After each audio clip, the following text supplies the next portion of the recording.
Oh my gosh. Hi everyone, Anthony Fantano here, internet's busiest music nerd. Hope you're doing well. And listen, it's time for our weekly track roundup, where I go over what I thought were the best and worst tracks of the week. Of course, before we get into that, I have to mention a few things.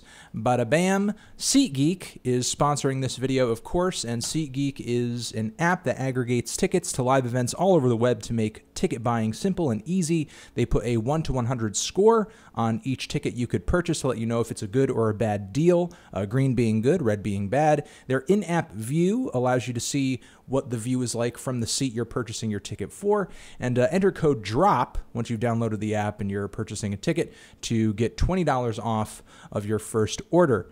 All right, so hit them up. They are down there in the description box. Remember, they're sponsoring this video. They sponsor this segment, help out the show.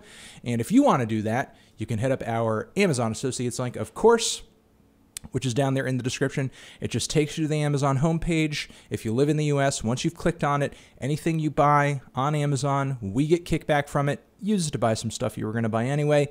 Same thing with the good people over at Turntable Lab. If you click on that link, it brings you to a page of a bunch of colorful pressings of records that I've reviewed on the channel. You can also buy turntable equipment, speakers, audio stuff for the budding audiophile or record collector who you may know or yourself. And let's get into the worst tracks of the week. I'm kidding, I'm joking. There are no worst tracks this week, actually, surprisingly. I literally combed through all the songs that I thought were major and needed discussing this week, and I didn't really think any of them were god-awful or terrible, to be completely fair. I mean, I'm dead serious. Like, of course there's like some terrible top 40 crap that dropped this week, but of stuff that I felt like, you guys really needed to know about or be aware of, nothing really hit me as like being stinky. So we're going to get right into the tracks that were kind of meh, not awful, but certainly worth mentioning and recommending to you guys. Again, all this stuff is linked down there in the description.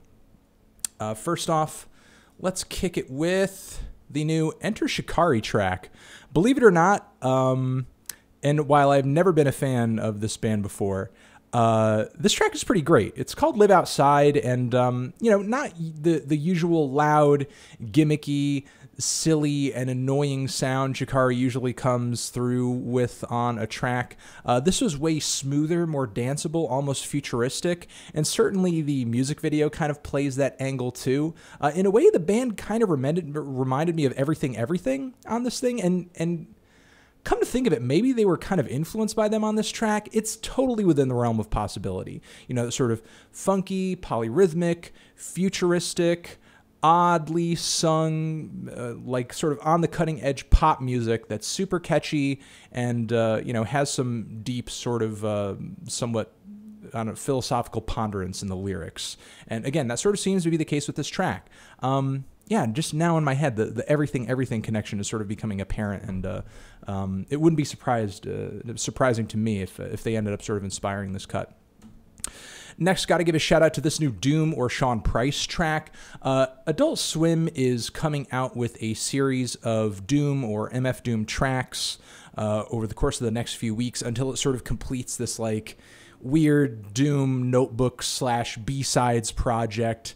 I was kind of excited when I heard it announced, but then once I heard it's like extra stuff, it's notebook stuff, it's B-side stuff, I was a little less psyched because a lot of Doom's core sort of, original material lately has been a little lackluster, never mind the extra stuff that mostly seems like it's going to be on this compilation album. And that certainly seems to be the case with this. I'm like matching with this cover right now, and that's awesome. Shout out to Bay for my new tie-dye shirt. Okay, now that we've sort of gone on a detour, let me continue. What I'm actually hearing on this track, listen, it's okay. The Sean Price verse is good. R.I.P. Sean Price. The beat is fine.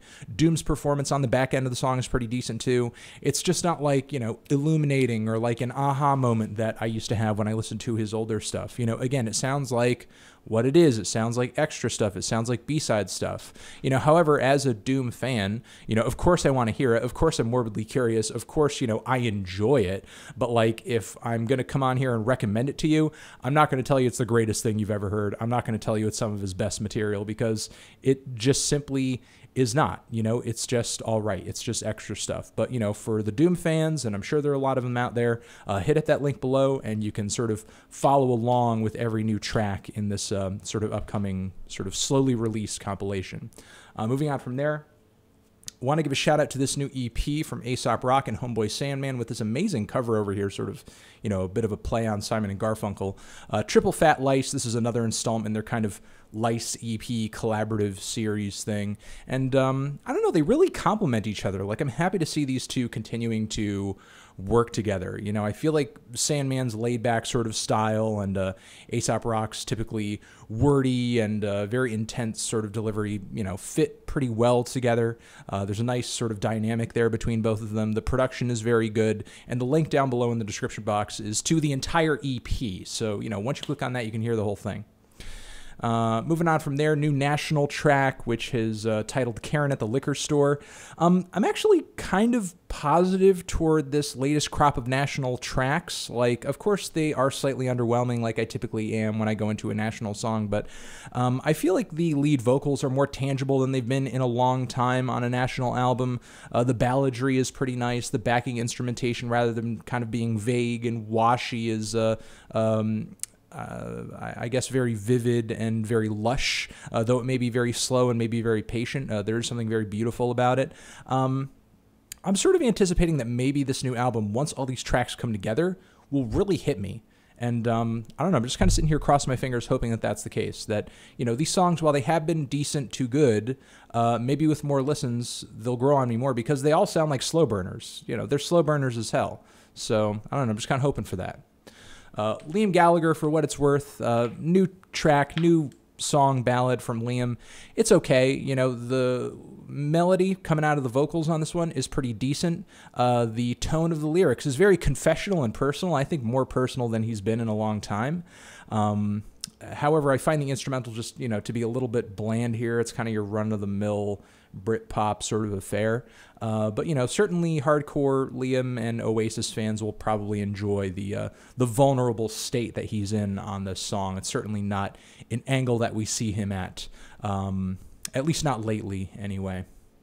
Moving on from there, a new track from the Horrors that I'm enjoying a little bit. I could be won over by this track in the coming weeks. You know, right now I think it's kind of decent. The vocals are hitting me as a little so-so, but the Horrors coming through with like a really weird alternative dance style on this thing, and it's a pretty long song, so there are a lot of like funky passages with like some good beats on this thing.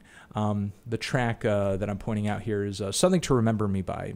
Kind of catchy hook on this one too, but I'm sort of liking the late 80s, 90s alt dance sort of aesthetic that the band is going for on this one. It certainly suits them a little bit better when they blanded out their sound for a spacier, shoegazier rock sound. I think they're doing this style a little bit more justice.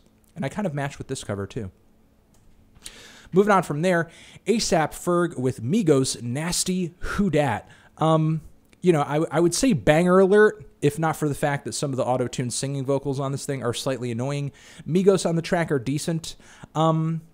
You know, still, I kind of feel like I'm listening to this new ASAP Ferg material and that he's still stuck a little bit in limbo. Like, how is he going to rebound after that horrible, like, attempt at trying to do a truly commercial record on Always Strive and Prosper? Like, to me, you know, he's never going to come out with another Trap Lord. I feel like that ship has kind of sailed, and like the iron is no longer hot on that, and it feels like he's trying to go back to a harder, more direct, more gritty sound, but it's really just not coming together as exciting as it originally was. You know, the new material has been decent, but I'm just not seeing what is so exciting about it. But I don't know. I guess we'll kind of see if it comes together, forms like Voltron once the album is out. Moving on from there, got to give a shout out to the new Destroyer track titled Skies Gray, new Destroyer album on the way. This track was kind of interesting. It's sort of like a two-part song. It's a very spacey, very subtle, very somber, and very patience-testing intro. And then once the instrumentation kind of forms and you get a good beat and groove behind it in the second half, it really starts to come together. I can't say that I was completely won over by it with my first impressions, but with Destroyer, you know, Dan, he writes this really heady, really poetic, really thought-provoking, and very patient music. It's kind of difficult to render any one song out of many of his albums down to a single. And, you know, this is kind of, I think, that problem exemplifying itself right here on this new track over here. I'll say it's decent for now, but, you know, ready for it to maybe wow me a little bit more once I hear it on the entire album. This new track from Compton rapper Buddy with Kaytranada was pretty smooth and pretty enjoyable. Like, I've never heard of this rapper before. Maybe many of you haven't either, but he just dropped this new project that is an entire EP of just Kaytranada beats and him. From what I understand, I could be wrong on that, but that's what I read about it. I haven't heard the other tracks on the EP or anything like that, but this cut over here was pretty catchy, pretty smooth. I think it reached a point of repetitiveness and tediousness, like toward the end of the song. Like, it could have used the change up in flow or lyrics, because the hook really was kind of wearing itself a little thin. But I'm kind of curious as to see what the rest of these collaborative tracks come out like, because, you know, certainly there was a great potential in them coming together in this cut over here.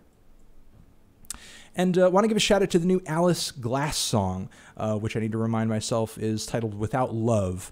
Some people were kind of crapping on this track when they sent it to me and telling me, oh man, you're gonna hate the new Alice Glass song, you're gonna rant and rave against it once you hear it and you do a best and worst track segment on it.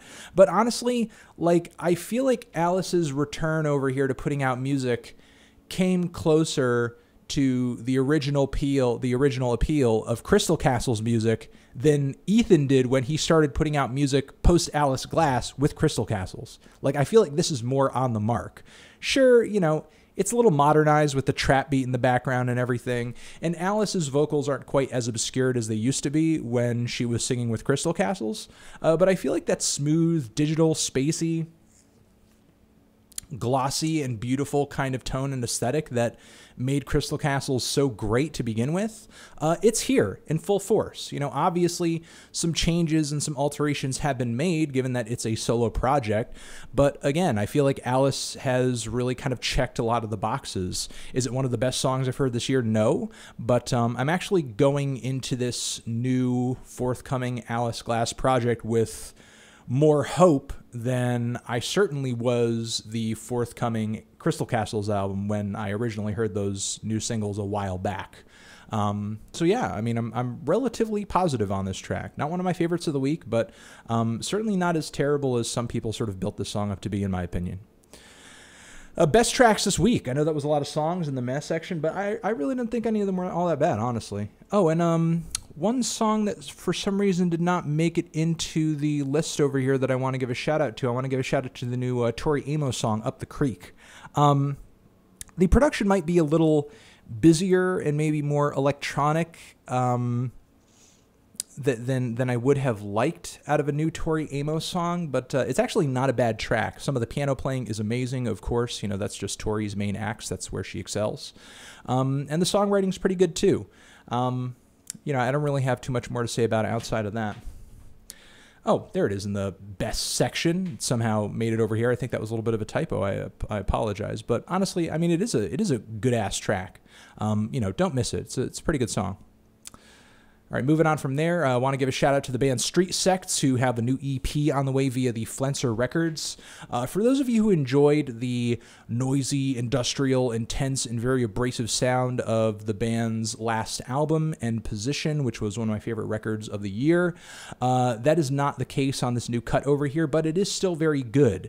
The industrial tone is still here, the electronic tone is still here, the rock elements are still here, but it's way more subtle, and it's way more somber.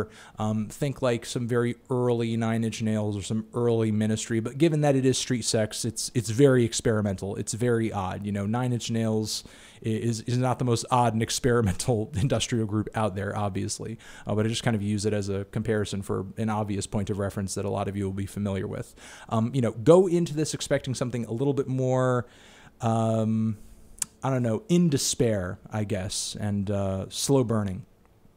Moving on from there, enjoying this material that I'm hearing from this new rapper on Don Giovanni Records, of all places. Don Giovanni being a place that typically puts out tracks from like indie rock bands, punk bands, underground rock bands, garage rock, and that sort of thing. And they've been dropping material from this rapper named Sammus. And this new cut over here is titled Qualified, featuring Open Mike Eagle. And it's this kind of beautiful, intense track about the push and pull of love and a relationship and kind of physical attraction and sex. Open Mike Eagle brings a lot to the song too.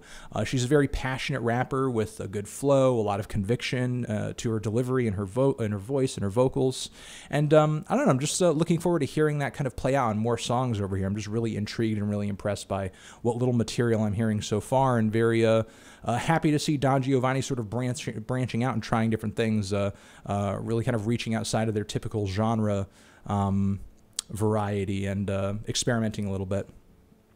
Got to give a shout out to the new Queens of the Stone Age track, which I will say I did enjoy, did grip me a little bit harder than their last single. This song over here being The Evil Has Landed.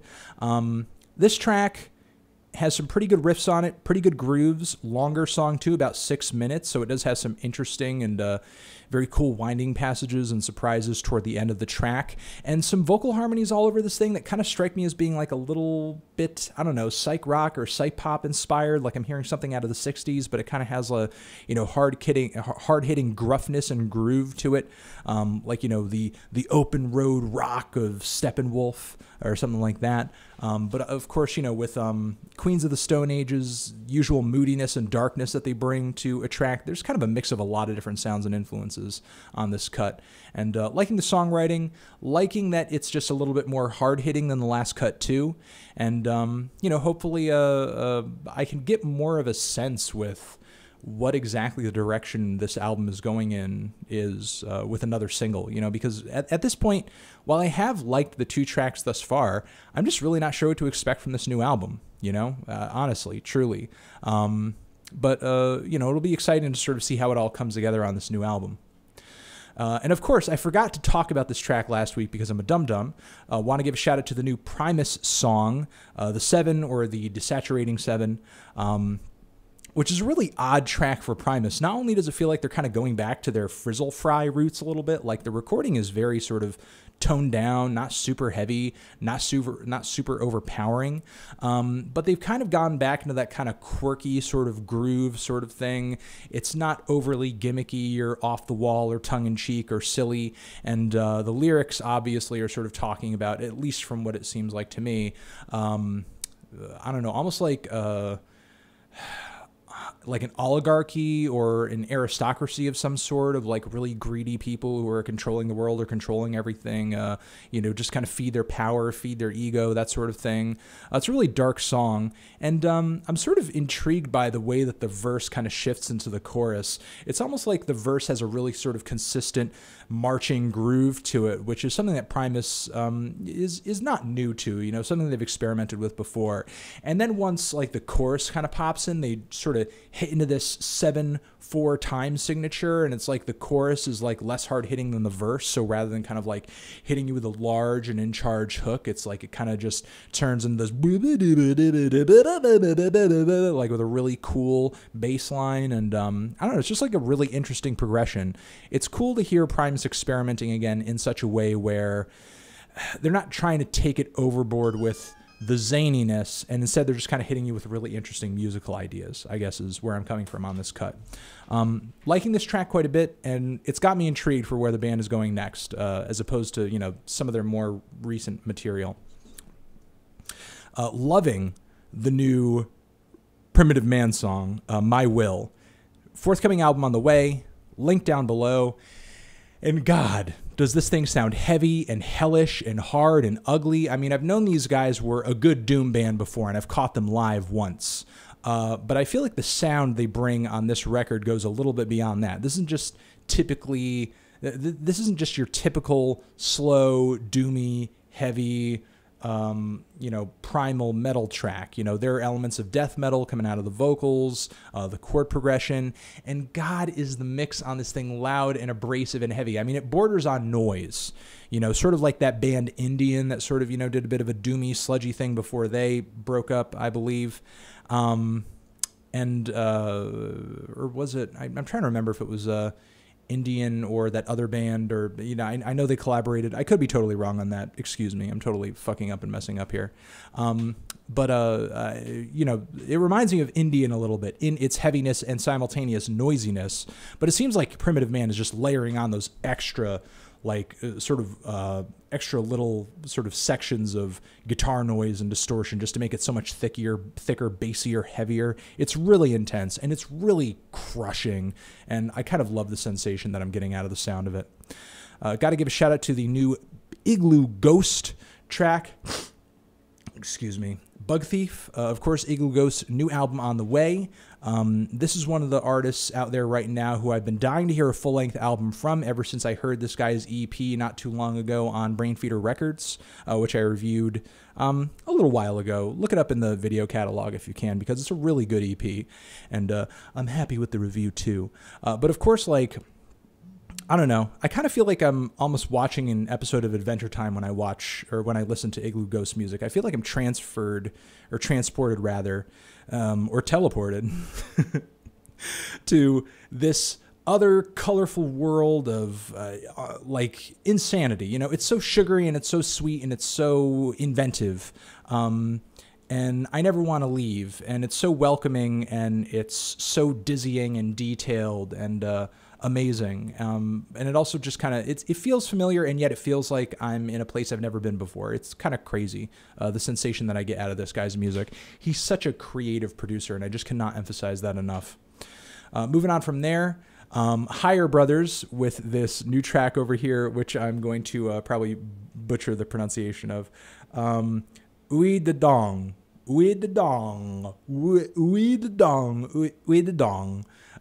Yeah, I'm totally ruining that. I apologize, but banger alert! This is the best Higher Brothers song I've heard so far. This is like, out of all the singles that I've heard recently, I would say this is the single. Like, this is a really fun track.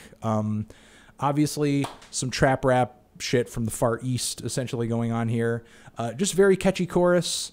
You know, if the language barrier is a thing for you, you know, obviously there are some freaking subtitles on the video too, but the flows are pretty decent too. You know, overall it's a catchy track, and I think obviously you know, there are artists outside of the US right now who are making some noise in hip-hop music, and I think that kind of needs to be noticed, and you know, certainly Higher Brothers are one of those groups. And I want to give a shout out finally to the new Brockhampton track Swamp, which is one of those amazing cuts from Saturation 1 where it's not a hard-hitting track. I'm not saying this is on Saturation 1. I'm saying, like, you know, comparatively. It's like one of those cuts from Saturation 1 where it's not a super hard-hitting cut, but the hook is just so fantastic, and there's like a smooth, amazing melodic lick in the instrumental too that sort of enhances the catchiness of the track as well. I don't know, man. Just the rap verses on this thing are great. The flows are fantastic. The performances all around are good. You know, happy with the lyrics as well. But I don't know, man. Just Brockhampton has this knack for writing incredibly catchy, sort of alternative rap songs that are just so enjoyable. And I don't know. I'm just like really excited to listen to Saturation 2. And, you know, sort of hopefully the group gets another amazing project under their belt. And that's going to be that. That is our weekly track roundup for this week, guys. Again, all of that I talked about is down there in the description box, along with our Amazon Associates link, our Turntable Lab link too. Hit up the good people over at SeatGeek down there because they sponsored this video. And thank you to everybody for picking up one of those Name Thinny Fantano shirts. The order has been put in for the shirts, and I'm going to be sending all of those out ASAP. As soon as the shirts are in my grasp, I'm going to be packaging them up and sending them out to you guys. And yeah, all right. Thank you for watching. I'll catch you guys in the next video. Hopefully you got some good recommendations out of this. I love you, love you, love you.